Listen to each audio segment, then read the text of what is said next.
Haleluya. Yuk sama-sama kita berdoa. Tuhan Yesus, terima kasih Tuhan. Kami bisa merasakan hadirat-Mu di tengah-tengah kami begitu kuat Tuhan. Lewat pujian dan penyembahan yang kami naikkan di hadapan hadirat-Mu. Biarlah semua ini menyenangkan hati-Mu Tuhan. Biarlah semua ini dapat menjadi dupa yang berbau harum Tuhan. Dan sungguh-sungguh Tuhan, Kau berkenan pada setiap pelayanan kami. Apa yang kami kerjakan, biar semua untuk kemuliaan nama-Mu Tuhan. Terima kasih Tuhan Yesus. Biarlah Tuhan, pada siang hari ini Tuhan Yesus, kami mau bersatu hati Tuhan, untuk duduk diam Tuhan, tetap berada dalam hadirat-Mu Tuhan. Kami ingin mendengarkan firman-Mu.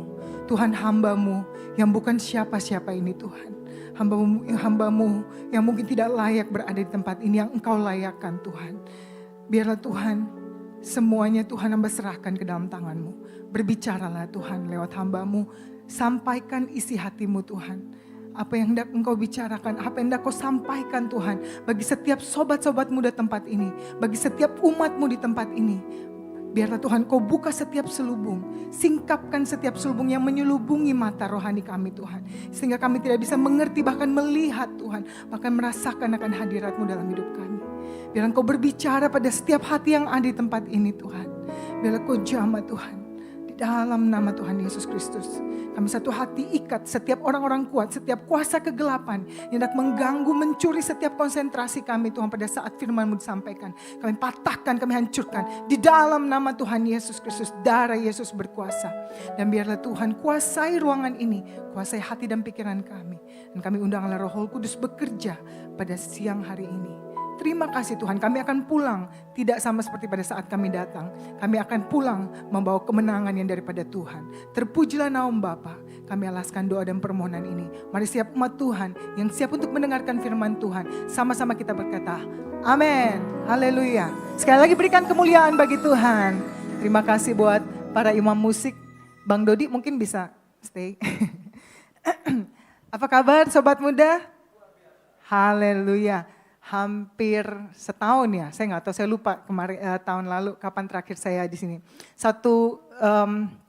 Kalau saya bisa ada sekarang ini, kalau saya bisa berdiri di depan saudara pada siang hari ini, bukan karena saya lebih rohani dari saudara, bukan karena saya lebih baik dari saudara, atau mungkin lebih dari saudara. Semua karena saya dijadwalin sama Om Robert. Terima kasih Om Robert. Semua karena kemurahan Tuhan, saudara. Setiap apa yang kita lakukan untuk Tuhan, baik itu di depan mimbar ini, di belakang layar, dimanapun, apapun yang kita kerjakan, semua Tuhan perhitungkan. Tuhan melihat hati kita. Amin, saudara. Amin. Siang hari ini saya mempersiapkan satu tema, di mana tema ini mungkin dalam 30 atau 45 menit ke depan, saya dikasih bonus dengan Pastor Robert, boleh lewat 10 menit katanya, karena hari ini temanya selama 30 menit, 45 menit ke depan, saya akan make it fast, kita akan banyak berbicara tentang eternity, tentang kekekalan, atau bisa juga dikatakan life after death. Kita akan banyak merenungkan, belajar mengenai kehidupan setelah kematian. Ih serem banget sih ya gitu ya, masih serem banget sih topiknya gitu. Kenapa sih harus ngomongin kematian, kan saya masih muda Kak.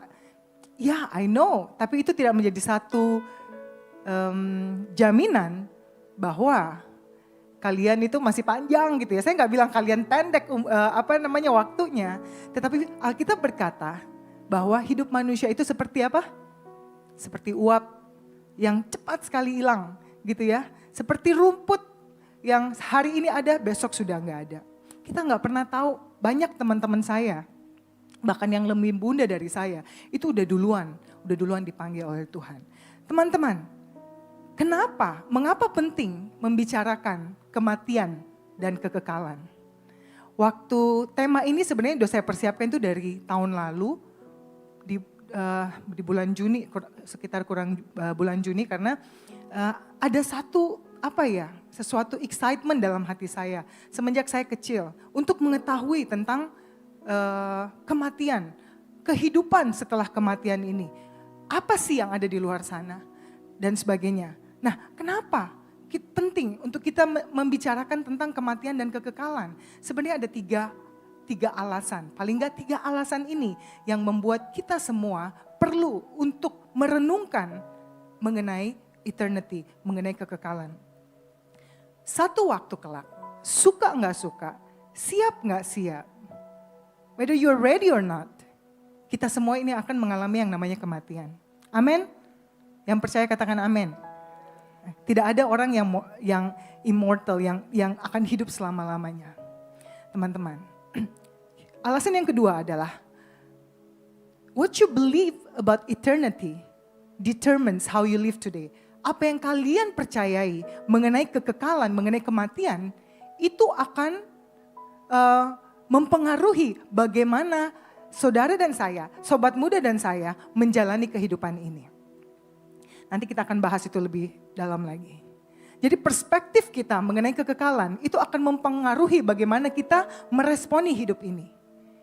Orang-orang ateis yang tidak percaya kepada Tuhan, mungkin mereka nggak percaya tentang surga dan neraka dan sebagainya, apa yang dikatakan di Alkitab. Mereka hidup untuk diri mereka sendiri. Mereka hidup untuk apa? Mencari kesenangan mereka sendiri. Kalau pengkhotbah bilang apa? Mencari kesia-siaan. Semua yang ada di bawah matahari adalah apa? Kesia-siaan. Siapa yang baca firman setiap hari? Haleluya, multimedia ada satu yang baca firman. Siapa lagi yang baca firman? Wih, puji Tuhan, haleluya. Ya, teman-teman, habis ini, mulai besok, teman-teman semua harus baca firman. Amin. Setelah mendengarkan firman Tuhan hari ini, saya berharap kita semua bisa dicelikan mata rohani kita. Kita bisa melihat, mata kita bisa terfokus bukan kepada dunia ini, tapi kepada kekekalan. Apa yang kekekalan kehidupan yang selama-lamanya yang tidak ada akhirnya. Alasan yang ketiga adalah, mengapa kita harus merenungkan mengenai kematian, life after death is very important untuk mempersiapkan diri kita. Mempersiapkan apa Kak? Mempersiapkan mati? Yes, mempersiapkan bagaimana kita nanti. Saya sering merenungkan gini, siapa yang suka ke rumah duka? Bang Frankie, Tasya, saya tahu udah pasti deh. Tasya, Bang Frankie, itu paling seneng. Om Robert udah pasti lah sama Tante Ike ya, ini itu. Teman-teman, even pengkhotbah bilang seperti ini. Kemarin itu saya baca dan itu menjadi perenungan saya. Pengkhotbah 7 ayat 2. Pergi ke rumah duka lebih baik daripada pergi ke rumah pesta. Karena di rumah dukalah kesudahan setiap manusia. Hendaklah orang yang hidup memperhatikannya. Orang berhikmat senang berada di rumah duka, tetapi orang bodoh senang berada di rumah tempat bersukaria. Kenapa pengkhotbah berkata demikian? Ketika saya ke rumah duka, mungkin kalau saya jarang pelayanan di rumah duka, tapi ketika saya ke rumah duka, saya langsung memikirkan apa? Kita melihat ada jasad gitu ya, masih di depan kita. Nanti kalau giliran saya yang pergi, apa yang saya tinggalkan? Bagaimana akhir daripada hidup saya? Apakah saya akan regret something nanti?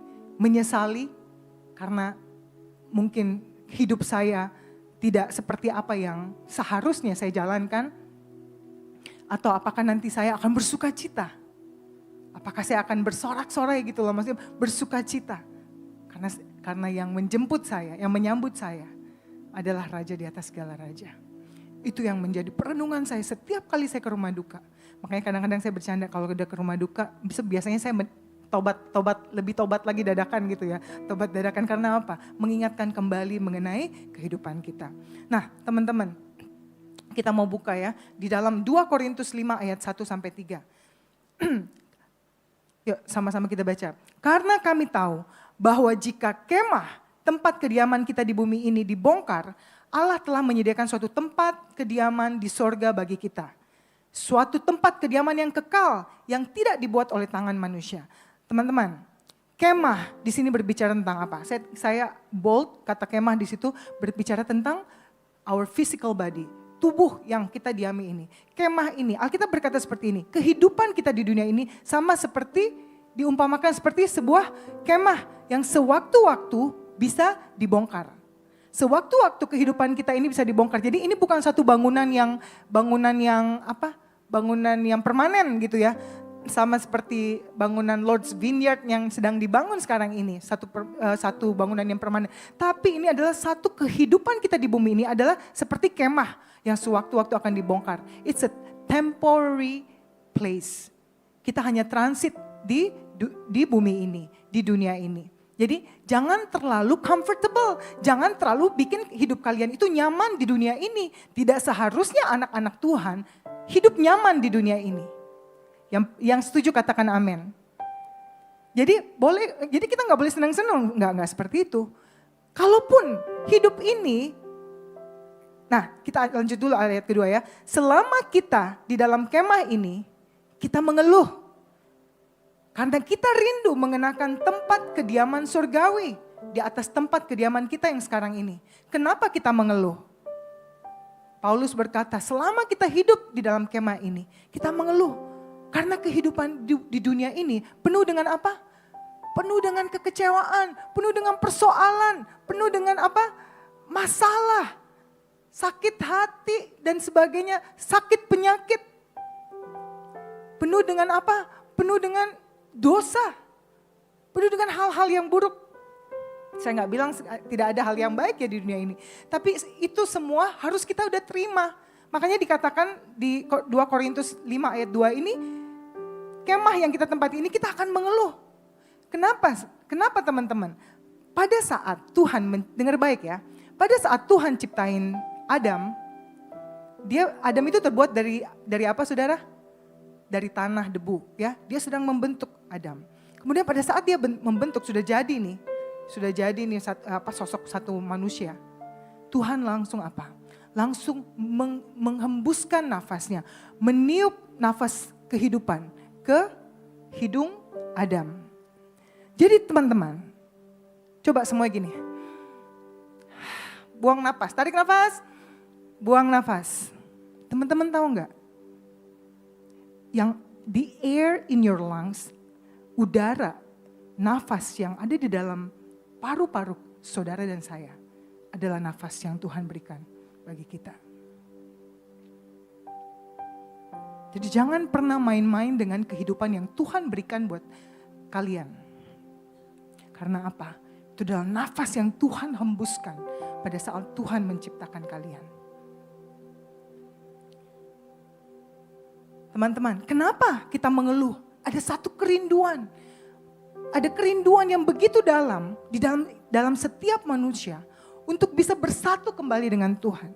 Tetapi karena seharusnya pada saat Tuhan menciptakan Adam, awal-awalnya Tuhan itu menciptakan kita manusia itu untuk hidup dekat dengan Tuhan, tidak jauh dari Tuhan. Tapi karena dosa Adam dan Hawa, itulah yang menjauhkan manusia daripada Tuhan. Sehingga apa? Dia hidup dalam satu kemah yang sementara ini dan ada satu kerinduan yang luar biasa. Satu kerinduan yang tidak bisa dibendung di dalam hati kita. Nanti kita akan buktikan ya. Jadi pada saat Tuhan menciptakan kita, Tuhan menciptakan manusia, Tuhan itu ada satu ruang kosong di dalam diri kita, dalam hati kita. Yang tidak bisa diisi oleh apapun juga. Ada satu kehampaan, ada satu kekosongan yang hanya bisa diisi oleh kasih Tuhan. Sebentar kita akan bahas lebih dalam ini. Jadi makanya kenapa kemarin saya banyak melihat ya orang-orang kaya yang sudah berkecukupan. Seakan-akan hidup mereka itu bahagia. Tapi mereka hampa, merasa hampa. Kemarin tuh saya ada nonton podcastnya siapa itu yang di YouTube, Denny Sumargo. Dia sedang mewawancarai Boy Williams. Saya mungkin teman-teman pernah baca video lama sih. Kurang lebih kalau nggak salah setahun yang lalu. Nah, di situ ditanya ke Boy William ini. Ya teman-teman tahu ya Boy William ya. Siapa yang nggak tahu dia? Very famous, rich, filthy rich lah kalau kita bilangnya. Rumahnya kalau kita lihat di YouTube dan sebagainya. Apa sih yang dia nggak dapetin? Ketenaran dia dapat, uang dia banyak dan pekerjaan semua orang itu pengen gitu ya punya ada di posisi dia. Tapi kemudian dikatakan apa? Dia bilang, I don't know. I'm lost man, dia bilang gitu. Dia merasa, gue ngerasa kosong. Gue gak tahu kenapa. Tapi gue kalau ngomong kayak gini kayak gue gak bersyukur, dia bilang seperti itu.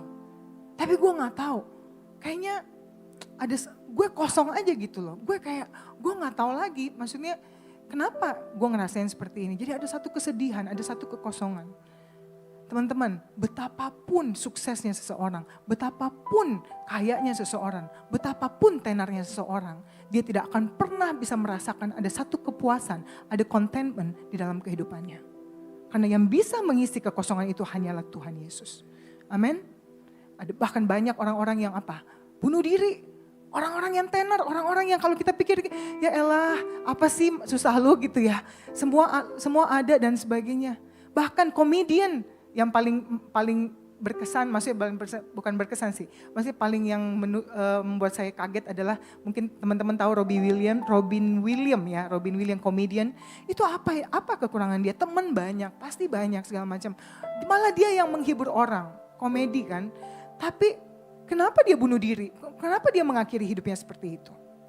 Teman-teman, jangan pernah kita merasa bahwa kita sendirian, saya adalah orang yang paling susah karena saya banyak pergumulan, saya banyak permasalahan dan sebagainya. Tapi saudara, semua itu Alkitab sudah katakan, semua itu hanyalah sementara. Ada tanggal kadaluarsanya. This earth is not your home. Dunia ini bukanlah tempat kita, rumah kita.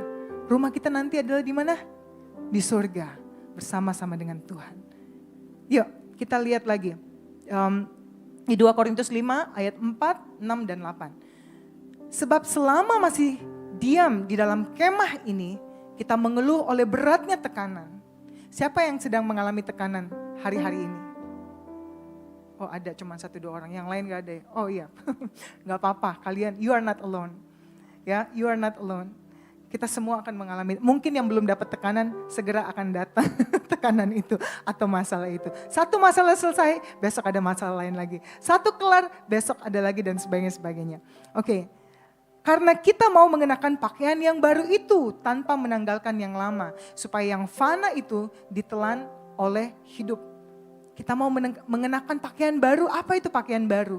Ketika Tuhan Yesus datang kedua kali, nanti di awan-awan, apa yang terjadi saudara?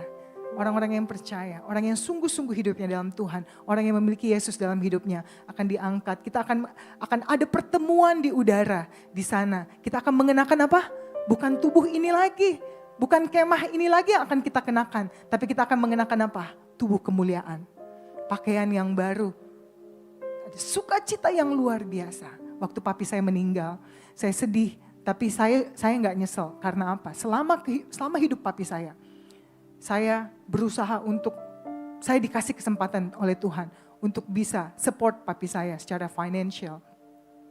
Pada saat papi saya udah nggak bisa bekerja dan sebagainya, sakit-sakitan, ya Tuhan berkati saya, lewat saya, Tuhan kasih kesempatan saya untuk bisa take care of my dad selama dia hidup.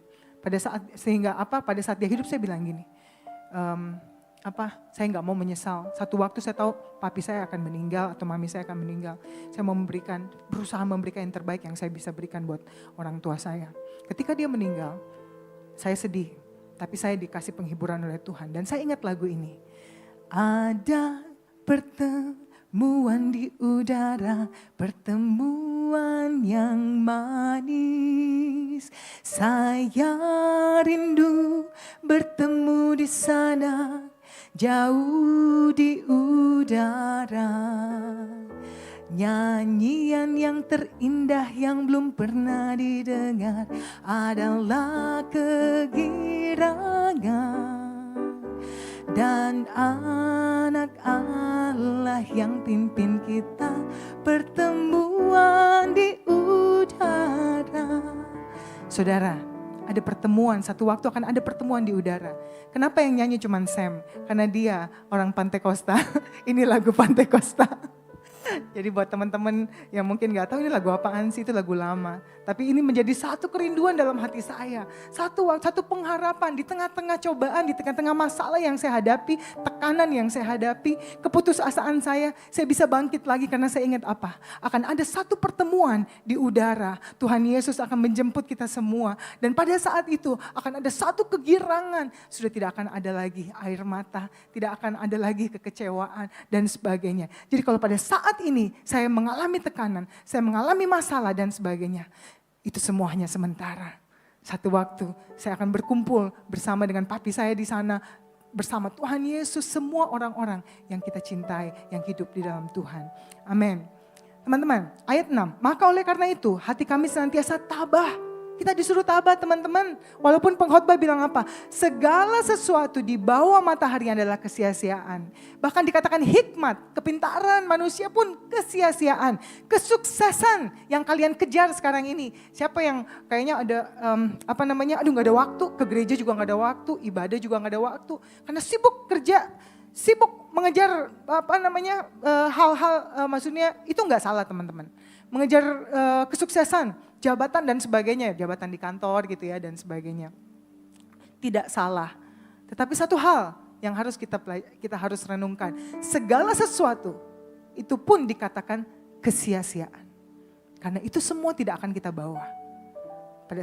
Pada saat kita menghadap Tuhan nanti, bukan itu yang Tuhan tanyakan. Bukan berapa banyak uang yang kau miliki, bukan berapa sukses, berapa terkenal, berapa hebat engkau. Tetapi apa?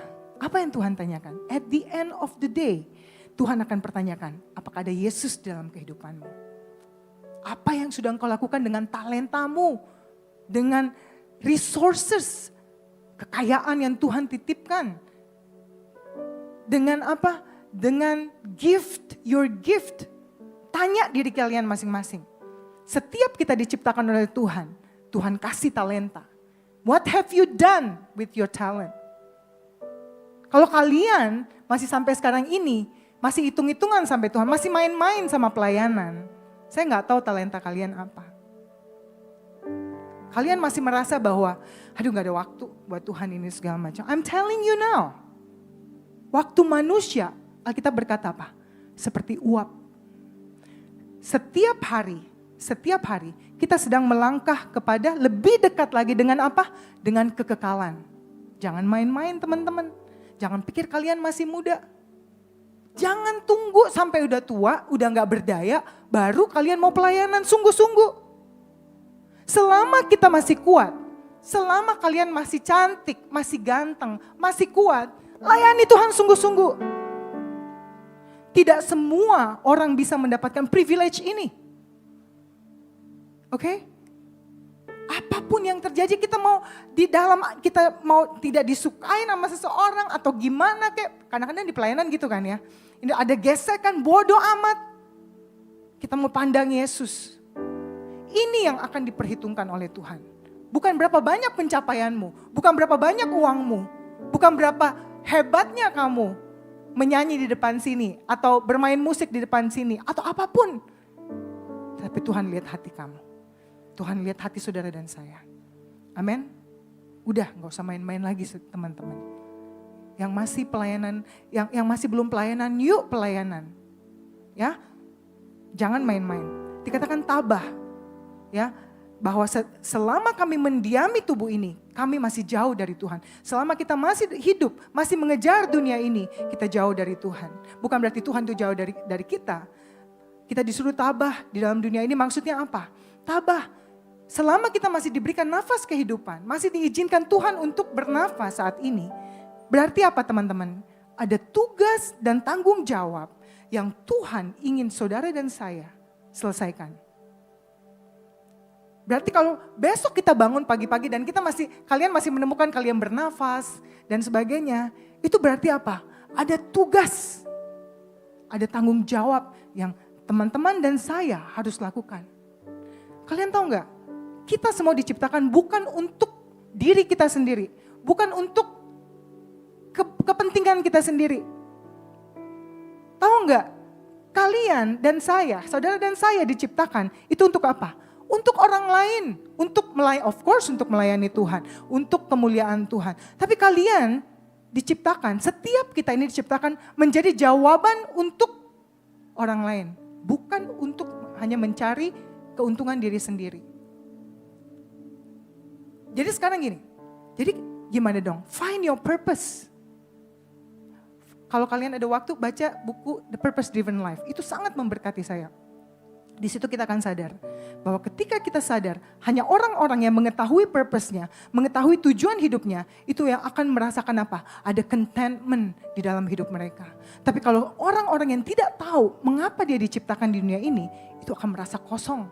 Mau sesukses, sehebat apapun, itu akan merasa kosong. Sia-sia semuanya, seperti kata pengkhotbah. Jadi teman-teman, yuk cari purpose. Saya diciptakan untuk apa? Saya sering merenungkan, oh ternyata saya diciptakan.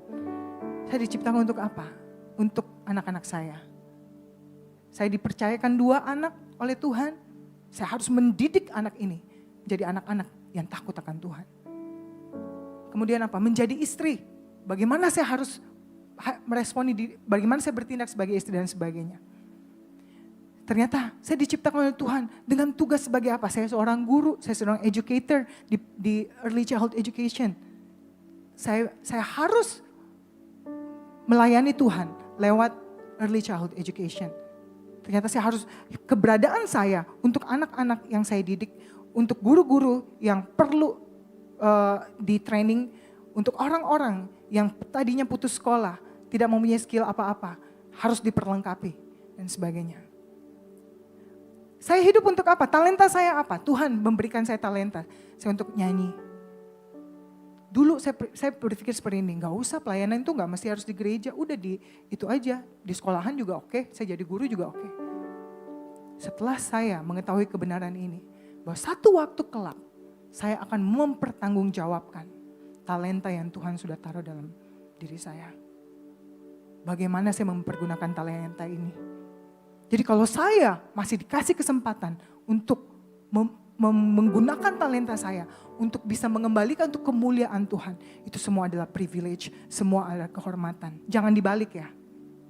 Bukan berarti kalau saya ada di sini saya hebat, saya luar biasa. No, it's a big no. Satu kehormatan.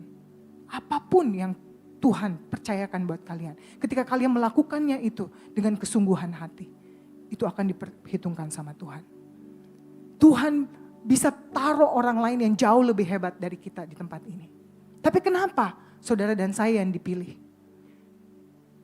Pakai kehormatan itu, jaga kehormatan itu. Oke? Bukan jangan main-main lagi. Jangan kasih alasan dan sebagainya. Saya tidak punya privilege untuk bisa setiap minggu pelayanan di sini. Karena saya punya suami saya juga tentunya masih belum sungguh-sungguh dalam Tuhan.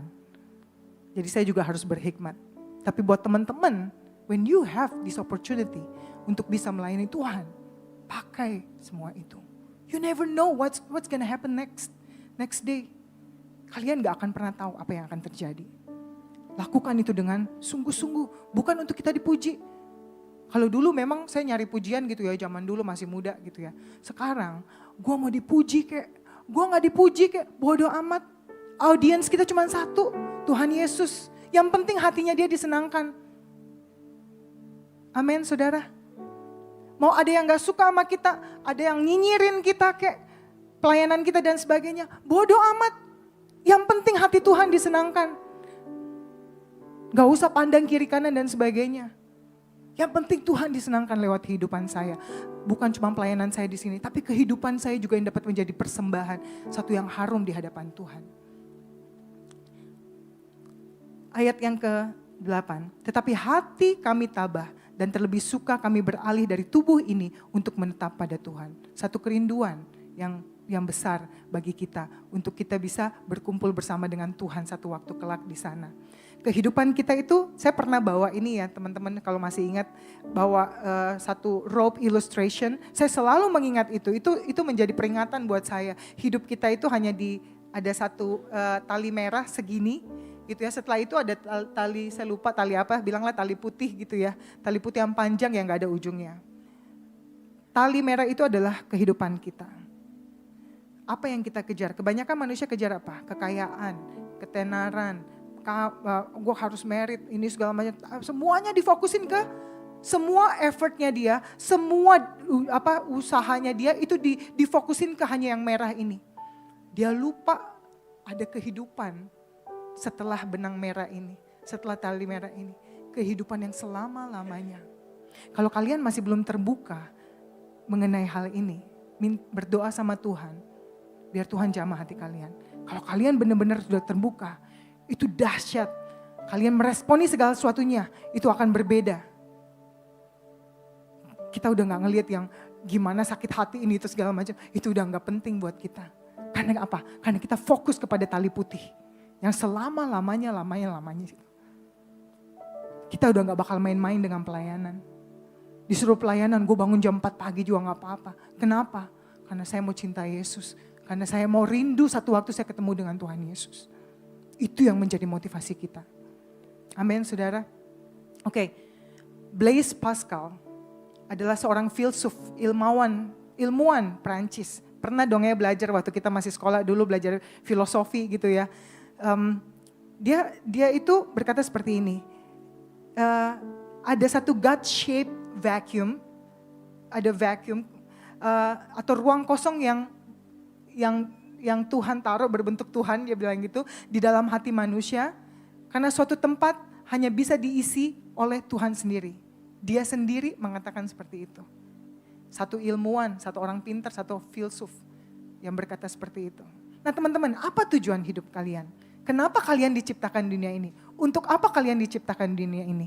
Apa tugas kita saat kita berada di tubuh jasmani ini, di kemah sementara ini? Apa yang Tuhan ingin saudara dan saya lakukan ketika kita sekarang ini, dalam kehidupan kita sekarang ini? Renungkan itu teman-teman. Berdoa sama Tuhan. Cari apa yang menjadi purpose saya dalam kehidupan ini. Apa yang harus kita lakukan? Yuk, 2 Korintus 5 ayat 9 sampai 10. Sebab itu juga kami berusaha, baik kami diam di dalam tubuh ini maupun kami diam di luarnya, supaya kami berkenan kepadanya. Sebab kita semua harus menghadap tahta pengadilan Kristus. Supaya setiap orang yang memperoleh apa yang patut diterimanya sesuai dengan yang dilakukannya dalam hidupnya.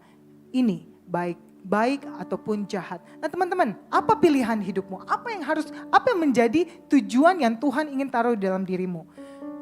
Teman-teman ada 2 tipe atau mungkin ada 3 tipe. Saya ambil 2 tipe ini. Ada orang yang tujuan hidupnya seperti yang tadi saya katakan, cari uang sebanyak-banyaknya. Cari kemewahan dunia. Saya mau terkenal, saya punya followers yang banyak sampai ada centang biru di Instagram. Jabatan, saya mau cari jabatan, saya mau cari kedudukan yang tinggi biar saya dihormati. Atau tipe orang yang kedua adalah, saya mau hidup dengan Tuhan. Saya mau hidup untuk Tuhan. Saya mau menyenangkan hati Tuhan. Saya hidup untuk menghormati Tuhan, untuk menyenangkan hati Tuhan. Pilihan di tangan saudara dan saya. Amin. Nah, teman-teman, Erwin Lutzer, dia adalah seorang penulis dan juga pastor. Dia berkata seperti ini, 1 menit ketika setelah kita telah tiba saatnya untuk kita berpindah ke kekekalan, kita akan melintasi satu tirai. Dia perumpamaan kita akan melintasi satu tirai yang terbelah dan akan terjadi 2 kemungkinan pada saat itu. Yang pertama adalah, kemungkinan yang pertama, kita disambut secara pribadi oleh Kristus Yesus. Ada satu pribadi yang menyambut kita pada saat kita menghembuskan nafas terakhir.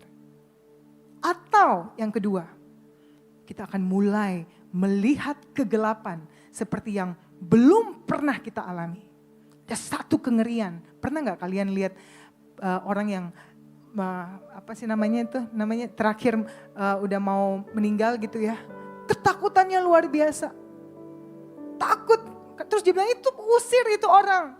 Ada orang di situ pakai jubah hitam, kerudung hitam, usir dia. Kenapa banyak sekali pada saat menjelang kematian, saya pernah ada satu orang. Aduh, kamu ambilin saya Alkitab ya di rumah, di situ di atas itu. Ini terlalu banyak, berisik banget, ini banyak banget. Dia ngeliat tuyul-tuyul atau apalah segala macam. Dia sedang diperlihatkan, itu sebelum dia mengalami kematian. Tapi ada juga orang dengan tenang. Saya banyak mendengar cerita orang yang Tuhan Yesus sudah datang. Udah ya, pergi dulu ya. Itu kalau gak salah papanya Romeo Sahertian, dia pernah bersaksi, keluarga kumpul semua, papanya udah mau siap-siap untuk pergi, dia kasih tahu anak-anaknya, tuh langit terbuka, Tuhan Yesus sudah datang dan sebagainya. Saudara, dua kemungkinan ini akan terjadi ketika saudara dan saya menghembuskan nafas yang terakhir. Apa yang kita percayai tentang kekekalan, bagaimana kita memahami, merenungkan mengenai kekekalan akan menentukan bagaimana kita hidup hari-hari ini. Oke, kita akan hidup di suatu tempat di kekekalan nanti. Apa yang kita imani dan lakukan hari ini berdampak pada kekekalan, neraka, atau surga. 3 hal yang terjadi setelah hidup ini berakhir. Yang pertama adalah tubuh fisik kita, tubuh jasmani ini akan mati. Ya, dikatakan di Ibrani 8 ayat 27. Dan sama seperti manusia ditetapkan untuk mati hanya 1 kali saja. Dan sesudah itu belum selesai. Sesudah itu Ibrani berkata apa? Ibrani 8 ayat 27. Dihakimi. Ada penghakiman setelah kematian. Yang kedua, roh kita terpisah dari tubuh jasmani kita. Dan janganlah kamu takut kepada mereka yang membunuh tubuh, tetapi yang tidak berkuasa membunuh jiwa. Takutlah terutama kepada Dia yang berkuasa membinasakan baik jiwa maupun tubuh. Roh kita akan terpisah dengan tubuh jasmani kita. Matius 10 ayat 28. Yang ketiga, kita semua akan menghadapi yang namanya penghakiman. Dengar baik, perhatiin baik-baik ya teman-teman ya. Jadi kalian bisa mengerti. Dan jika kamu menyebutnya Bapa, yaitu Dia yang tanpa memandang muka menghakimi semua orang menurut perbuatannya, maka hendaklah kamu hidup dalam ketakutan selama kamu menumpang di dunia ini. Tuhan berkata apa? Hidup dalam ketakutan, bukan takut mati, bukan. Takut apa? Takut akan Tuhan. Hidup takut akan Tuhan. Hormat pada Tuhan, menghargai Tuhan. Itu yang harus kita lakukan. Nah, yuk kita lihat ada 2 jenis penghakiman. Yang pertama adalah penghakiman tahta putih yang besar atau Great White Throne Judgment. Sama-sama katakan penghakiman tahta putih yang besar. Iya, jangan ada yang tidur ya. Yang kedua adalah tahta penghakiman Kristus. Akan ada 2 penghakiman setelah manusia mengalami kematian. Nah kita lihat yuk, kita pelajarin yuk. Yang pertama ini apa sih? Penghakiman tahta putih yang besar. Nah penghakiman tahta putih yang besar itu diperuntukkan untuk orang-orang yang tidak percaya kepada Tuhan Yesus. Orang-orang yang di luar iman Kristen, yang tidak memiliki Yesus dalam hidupnya. Mereka yang mati tanpa Kristus. Wahyu 20 ayat 11 berkata seperti ini. Lalu aku melihat suatu tahta putih yang besar dan Dia yang duduk di atasnya. Dari hadapannya lenyaplah bumi dan langit dan tidak ditemukan lagi tempatnya. Dan aku melihat orang-orang mati besar dan kecil berdiri di depan tahta itu. Lalu dibuka semua kitab dan dibuka juga sebuah kitab lain yaitu kitab kehidupan. Dan orang-orang mati dihakimi menurut perbuatan mereka berdasarkan apa yang tertulis di dalam kitab-kitab ini. Teman-teman, saya garis bawahi dibuka semua kitab. Nah ini ini jadi perenungan saya gitu ya.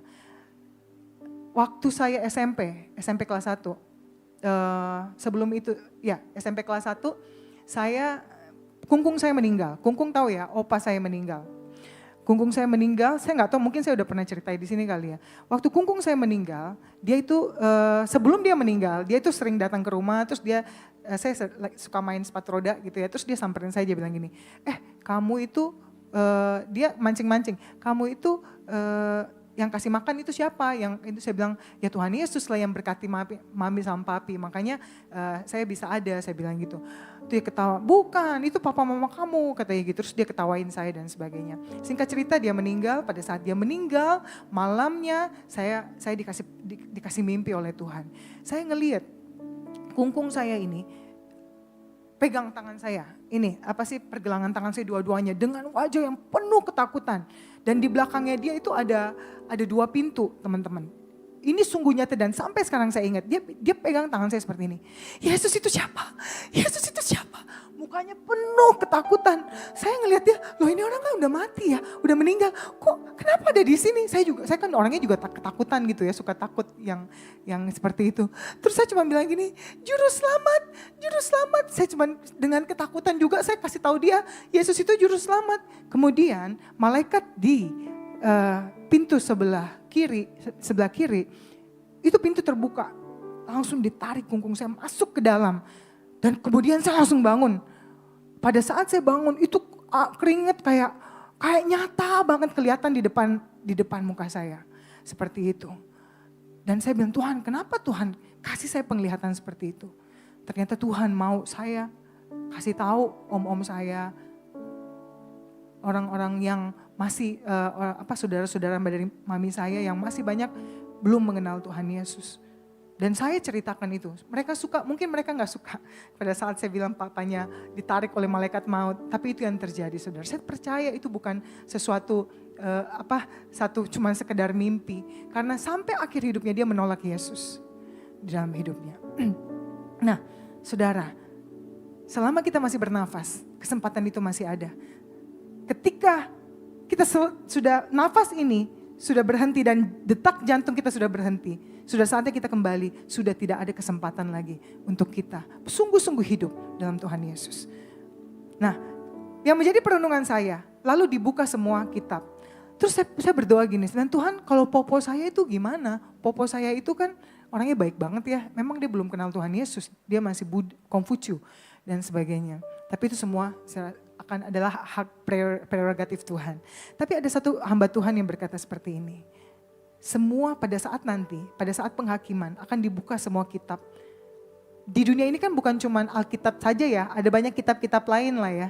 Nah, dari tafsiran satu hamba Tuhan ini, dikatakan bahwa satu-satunya agama yang percaya bahwa keselamatan itu satu-satunya orang bisa selamat hanya lewat Tuhan adalah kekristenan. Amin saudara, hanya lewat Tuhan Yesus. Di luar itu semua dengan apa? Perbuatan baik. Kamu harus berbuat baik biar kamu bisa masuk surga. Kamu harus berbuat amal biar kamu bisa masuk surga dan sebagainya. Nah teman-teman, semua nanti katanya semua kitab ini, kata Alkitab semua akan dibuka. Dan manusia akan dihakimi sesuai dengan kitab masing-masing. Nah ada satu kitab kehidupan yang dikatakan itu. Di kitab kehidupan ini, nanti kita akan bahas yang di kedua, ini kita bicarakan tentang penghakiman putih yang besar. Jadi orang-orang yang didapatkan tidak mengenal Tuhan Yesus, itu akan dihakimi di penghakiman tahta putih yang besar. Maka laut menyerahkan orang-orang mati yang ada di dalamnya, dan maut dan kerajaan maut menyerahkan orang-orang mati yang ada di dalamnya. Dan mereka dihakimi masing-masing menurut perbuatannya. Nah teman-teman, menurut kalian apakah ada orang yang bisa selamat karena dia berbuat baik, karena perbuatan baiknya? Tidak mungkin. Karena Tuhan itu adalah mulia, Tuhan itu kudus, Tuhan itu penuh dengan kemuliaan gitu ya. Dan kita untuk kita bisa masuk ke dalam kekekalan, dalam surga, kita juga harus kudus, kita harus suci, tidak boleh ada cacat sekalipun, setitik pun tidak boleh ada celah, ada kesalahan. Manusia berbuat kebaikan satu, tapi dia juga akan berbuat kejahatan lebih banyak lagi. Itu adalah kecenderungan sifat manusia. Berpikir jahat aja itu sudah berdosa. Belum melakukan satu perbuatan aja, Alkitab berkata itu sudah dosa. Bagaimana dengan perbuatan kita, dengan usaha kita bisa masuk di dalam kerajaan surga. Sesuatu yang sangat tidak mungkin. Hanya oleh darah Yesus, hanya oleh anugerah Tuhan Yesus, manusia bisa masuk ke dalam kekekalan. Lalu maut dan kerajaan maut itu dilemparkan ke dalam lautan api. Itulah kematian yang kedua, lautan api. Dan setiap orang yang tidak ditemukan namanya tertulis di dalam kehidupan itu, ia dilemparkan ke dalam lautan api itu. Saudara, pastikan nama kita tertulis di kitab kehidupan. Jangan sampai nama kita pada saat kita kembali tidak didapati nama kita tertulis di kitab kehidupan. Hati-hati dengan banyak pengajaran-pengajaran yang tidak benar. Pengajaran-pengajaran palsu yang berkata, sekali selamat kita akan selamat. Dosa kita, mau kita selingkuh mau kita mau free sex, mau pokoknya lu berbuat apa no condemnation. Tuhan Yesus sudah mati di kayu salib, kita sudah diselamatkan. Hati-hati dengan pengajaran yang seperti itu. Ini banyak sekali beredar pengajaran seperti ini di apalagi banyak pengikutnya adalah anak-anak muda. Hati-hati, makanya kalian harus bisa berakar kuat dalam Tuhan, mengerti, baca firman Tuhan. Karena disitulah kita akan tidak gampang digoyahkan dengan pengajaran-pengajaran yang tidak benar. Oke, yang kedua kita lihat tahta penghakiman Kristus. 2 Korintus 5 ayat 10. Sebab kita semua harus menghadap tahta pengadilan Kristus. Supaya setiap orang yang memperoleh apa yang patut diterimanya sesuai dengan yang dilakukannya dalam hidup ini. Baik ataupun jahat. Nah teman-teman, tahta penghakiman Kristus itu berbeda dengan tahta yang tadi. Tahta penghakiman tahta putih yang besar. Tahta penghakiman Kristus itu bukan buat orang-orang yang sudah mengenal Tuhan Yesus. Buat saudara dan saya. Orang yang sudah ada Yesus dalam hidupnya. Jadi apa dong bedanya, Kak? Nah bedanya adalah pada saat di tahta penghakiman Kristus itu, kita semua udah selamat belum? Udah pasti masuk surga enggak? Yes. Orang yang mengenal Tuhan, yang ada Yesus, dicek nih, oh ada Yesus dalam hidupnya dia. Dia akan automatically dia sudah ditebus oleh darah Yesus. Kita berhak beroleh hidup yang kekal bersama-sama dengan Tuhan. Nah, di tahta penghakiman ini kita akan dilihat apa yang sudah kita lakukan selama ini. Nah, setiap pelayanan kita, setiap perbuatan baik itu ke orang miskin, ke orang di gereja dan sebagainya, pada saat kita melakukannya dengan kesungguhan hati, itu ada apa? Ada upah yang Tuhan siapkan buat saudara dan saya. Amin. Jadi kalau Om Robert kan luar biasa ya pelayanannya ya. Sungguh-sungguh dalam Tuhan, saya sangat terinspirasi. Begitupun Tante Ike. Di situ kita akan apa? Itu nanti semua tidak sia-sia. Teman-teman, tapi itu tidak menyelamatkan kita. Perbuatan kita itu pelayanan kita datang nih, aduh pagi-pagi saya kalau pelayanan jam 4 pagi udah bangun, ribet soalnya saya orangnya ini tuh segala macam. Terus udah harus persiapan, harus sebelumnya tuh puasa dulu dan sebagainya, wah pokoknya ribet ini itu. Tapi mami saya bilang, duh kamu ya udah gak ada waktu, masih ya pelayanan kayak gitu, luar biasa ya katanya kok mau gitu ya. Sebenarnya buat Tuhan lah, Tuhan udah baik buat saya, itu semua tidak akan sia-sia. Itu semua akan diperhitungkan Tuhan di tahta penghakiman Kristus nanti. Kemarin minggu lalu Pak Pendeta Minarto itu pelayanannya luar biasa. Saya lihat di YouTube, saya lihat wah dibanding dengan pelayanan saya gitu ya, nggak ada apa-apanya. Ke pelosok-pelosok jalan berhari-hari untuk apa? Untuk bangun gereja, untuk memenangkan jiwa dan sebagainya. Karena kecintaannya kepada Kristus. Dia tinggalkan semua pekerjaannya dan sebagainya. Itu sangat menginspirasi. Boro-boro kalau saya disuruh mission trip, umpamanya ke daerah gitu ya. Hotel, harus nginep di hotel. Mana ada hotel kalau tempat-tempat seperti itu ya. Dan hotelnya juga harus toiletnya yang bersih. Kalau kotor pasti jijik gitu ya, nggak bisa ini itu segala macam. Tapi apa yang dia lakukan itu sangat menginspirasi. Nah, apa yang dia lakukan? Itu sangat diperhitungkan oleh Tuhan. Satu waktu kelak di tahta penghakiman Kristus akan ada mahkota, akan ada upah yang Tuhan siapkan buat orang-orang yang sungguh-sungguh mengasihi Tuhan, yang melayani Tuhan dengan kesungguhan hati dan sebagainya. Jadi jangan pernah lelah melayani Tuhan. Amin, saudara. Oke. Apa yang dapat kita dapatkan sebagai imbalan atau upah? Apa yang diperhitungkan di tahta penghakiman Kristus? Yang pertama adalah bagaimana teman-teman itu memperlakukan sesama. How you treat other people. Bagaimana kamu peduli kepada orang-orang yang miskin. Ada apa nih namanya di sini? Meja berbagi kasih. Ya, 5 menit. Oke, ada meja berbagi kasih. Teman-teman ada peduli enggak? Enggak mesti harus gede teman-teman. Enggak mesti harus gimana-gimana harus ini. Do you have compassion in your heart? Yang hancur, orang-orang yang hancur hati, orang-orang yang termarginalisasi, orang-orang yang terluka. Bagaimana? Apakah kita peduli pada mereka? Bagaimana kita akan dihakimi berdasarkan niat kita, motivasi kita. Gue motivasinya apa sih gue pelayanan? Biar gue terkenal, keren kan nyanyi di depan dan sebagainya. Biar orang tahu suara gue bagus nih, ini tuh segala macam. Oh biar gue ada gebetan tuh di sana, makanya gue mau pelayanan. Yang kayak gitu nggak ada. Jangan harap kalian dapat upah ya, seperti itu. Jadi bertobat ya. Pelayanan yang sesungguhnya adalah pelayanan yang datang dari hati. Ya, dari hati hanya tidak peduli yang lain. Kita hanya menganggap bahwa audiens kita adalah Tuhan. Itulah pelayanan yang Tuhan. Setiap kali saya mau pelayanan, saya mau naik ke panggung, saya doa, saya pergumulan, ada peperangan dalam roh saya. Kadang-kadang awal-awal saya selalu darah Yesus. Tuhan, it's all about you. It's not about me. Dalam nama Yesus, darah Yesus, tutup bungkus saya Tuhan. Kalau ada roh kesombongan, hancurkan dalam nama Yesus dan sebagainya. Itu selalu saya itukan. Dan biarlah Tuhan kemuliaan-Mu yang terpancar. Biarlah Tuhan orang-orang bertemu dengan Engkau lewat pujian dan yang hamba naikkan. Tidak itu selalu akan ada. Serangan-serangan itu akan selalu ada.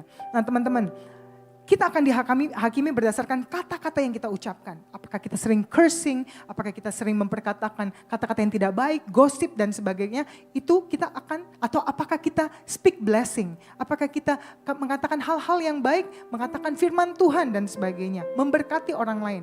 Kita akan dihakimi berdasarkan bagaimana kita meresponi penderitaan yang kita alami di dunia ini. Apakah kita mengeluh dalam arti kata mempersalahkan Tuhan dan sebagainya. Kita akan diberi imbalan dan dihakimi berdasarkan apa yang kita lakukan dengan apa yang kita miliki. Kalau Tuhan mempercayakan kita harta, kekayaan, apa yang kita akan lakukan dengan kekayaan itu, dengan harta itu dan sebagainya. Apakah kita hanya memakainya untuk kepentingan kita sendiri, untuk kesenangan kita sendiri, tapi apakah kita mempergunakannya untuk pekerjaan Tuhan, untuk orang lain, membantu orang lain dan sebagainya. Kita akan dihakimi berdasarkan itu. Kamu akan diberi imbalan ketika kamu membawa orang kepada Kristus. Teman-teman, punya hati untuk dewasa muda tempat ini. Kalian lihat banyak bangku-bangku yang kosong. Ajak teman-teman kalian, jangan cuek. Jangan cuek, ajak teman-teman yang kalian lihat, walaupun mungkin mereka itu mungkin levelnya nggak selevel sama gue gitu ya, maksudnya apa gimana? Ajak mereka, justru mereka itu bahkan orang-orang yang seperti itu yang membutuhkan, banyak orang-orang di luar sana yang membutuhkan Tuhan. Ada satu teman saya yang apa sih namanya, yang sekarang ini saya pengen ajak ke gereja, saya lagi berdoa nih, ajak dia ke gereja, dia lagi susah, dia pernah kerja di Kamboja dan dia bilang, Ci ajakin ya aku kalau mau ke gereja. Iya aku udah senang, saya udah senang. Ternyata begitu saya ajakin dia gak mau, ya begitulah naik turun ya moodnya dan sebagainya. Nah kerinduan hati saya adalah apa? Kerinduan hati Tuhan adalah kita semua mengajak jiwa-jiwa untuk bisa datang beribadah, mengenal Tuhan. Ya saudara ya, teman-teman, jangan pernah pikir bahwa posisi orang-orang, kita ngelihat nih orang-orang semuanya di gereja melayani dan sebagainya, bukan cuma di tempat ini. Ya, tapi tempat-tempat lain. Teman-teman, satu hal yang paling mengerikan, ada satu ayat firman Tuhan yang menjadi peringatan buat kita semua. Matius 7 ayat 21 sampai 23. Mungkin bisa dibuka slide-nya. Bukan setiap orang yang berseru kepadaku, Tuhan, Tuhan, akan masuk ke dalam kerajaan surga. Melainkan dia yang melakukan kehendak Bapakku yang di surga. Pada hari terakhir, banyak orang akan berseru kepada Tuhan. Tuhan, Tuhan, bukankah kami bernubuat demi namamu? Mengusir setan demi namamu dan mengadakan banyak mujizat demi namamu juga? Teman-teman, belum tentu orang yang kita lihat pelayanan di luar sana, dimanapun, di gereja, itu adalah orang-orang yang nanti diterima oleh Tuhan. Karena Alkitab berkata, saya bayar perpuluhan Tuhan, saya mengusir setan atas namamu dan sebagainya. Tapi mereka ke gereja, sama-sama kelihatan gereja, melayani setiap minggu, memberi perpuluhan, mendonasi dan sebagainya, ini itu segala macam. Tetapi at the end of the day, ternyata nama mereka tidak ada tercatat di buku kehidupan. Hati-hati saudara, sudahkah engkau bangun hubungan dengan Tuhan Yesus? Atau kau sibuk pelayanan aja tapi gak bangun hubungan, gak baca firman, gak saat teduh? Sudahkah engkau terhubung terus-menerus dengan Tuhan? Setiap pagi, setiap malam, adakah engkau datang bersaat teduh sama Tuhan? Terkoneksi dengan Tuhan Yesus? Ada hubungan yang terbangun dengan Tuhan? Yuk, kita introspeksi diri kita. Bukan berarti kalian datang ke gereja ini kita sudah diselamatkan. Ada Yesus gak dalam hidupmu? Kalau ada Yesus dalam hidupmu, kita akan melakukan firman-Nya. Kita akan apa? Kita akan haus dan lapar akan firman-Nya. Tidak ada yang akan bisa menghalangi kita untuk mendekat dengan Tuhan. Kita akan determine untuk bisa terus terhubung dengan Tuhan. Saudara, satu hal yang menjadi kerinduan saya, yang menjadi kekuatan saya, satu doa saya kepada Tuhan, pada saat saya nanti menutup mata, apa yang saya akan melihat, bukan hanya malaikat, tetapi Tuhan Yesus yang akan datang menjemput saya. Dan Tuhan itu akan berkata seperti ini, Sylvia, baik sekali perbuatanmu, hai hambaku yang baik dan setia. Engkau telah setia dalam perkara yang kecil. Aku akan memberikan kepadamu tanggung jawab dalam perkara yang besar. Masuklah dan turutlah dalam kebahagiaan Tuhanmu. Itu yang menjadi kerinduan saya. Dan biarlah itu dapat menjadi kerinduan kita semua. Penderitaan yang saudara hadapi, tekanan yang saudara hadapi, itu akan terbayar semuanya dengan apa? Ketika Tuhan datang dan berkata, baik sekali hambaku yang setia. Mari masuk ke dalam kebahagiaan Tuhan. Saya undang kita semua sama-sama berdiri. Kita mau menyanyikan lagu Memilih untuk Setia. Yuk. Mari saudara, siapkan hatimu. Kita mau lebih sungguh-sungguh lagi dalam Tuhan. Kita mau memberikan yang terbaik bagi Tuhan. Dalam pelayanan kita, di dalam apa yang kita lakukan selama ini. Kalau kalian yang masih setengah-setengah, masih kompromi dengan dosa, masih setengah-setengah dalam Tuhan, yuk sungguh-sungguh. Hidup ini seperti uap yang sebentar lagi hilang. Seperti rumput yang hari ini ada dan besok gak ada. Hidup ini semuanya adalah kesempatan yang Tuhan berikan bagi saudara dan saya. Yuk kita mau menyanyikan lagu ini sama-sama. Kalau sekarang kalian menghadapi masalah, tantangan berat, kalian gak kuat hadapin semua itu.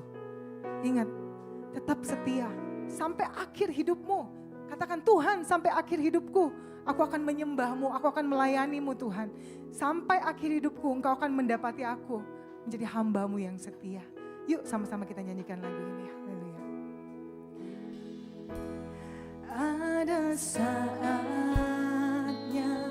yang ku alami tak seperti yang aku ingini. Tetapkan hatimu.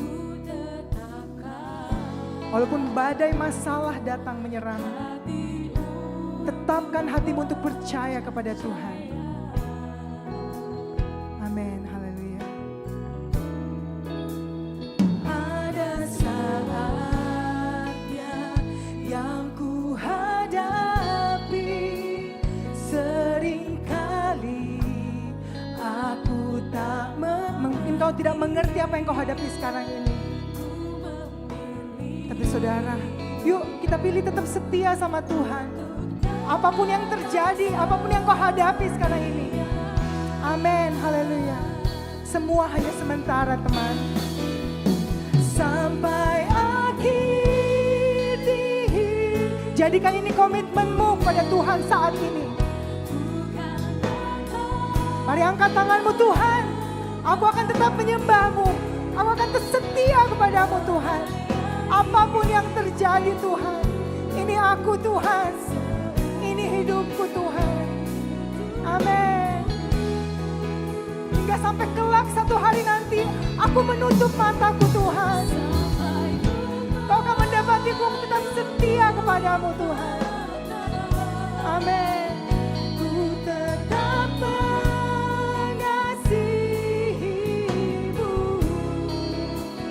biar kau dapati ku hambamu yang setia. Katakan sekali lagi, sampai akhir hidupku Tuhan. Sampai akhir hidup. Ini doa kami Tuhan. Sampai akhir hidup kami Tuhan. Kami tetap mau setia melayani Kau Tuhan. Kami mau menyembah-Mu Tuhan. Hidup kami sebagai persembahan yang manis di hadapan-Mu. Amin. Mari angkat tanganmu saudara. Dengan sungguh hati antara engkau dengan Tuhan. Nyatakan cintamu kepada Tuhan. Tutup mata, ku tetap mengasihimu, biar kau dapati ku hambamu yang setia. Saya nggak tahu apa yang kalian hadapin sekarang ini. Saya nggak tahu tekanan apa yang kalian hadapi. Mungkin ada yang berhadapan dengan financial situation. Mungkin ada yang besok mau bayar uang kuliah nggak ada uang. Mungkin ada teman-teman yang menghadapi ada papa mamamu nggak akur. Bahkan mungkin sebentar lagi bercerai. Saya nggak tahu apa yang kalian hadapi.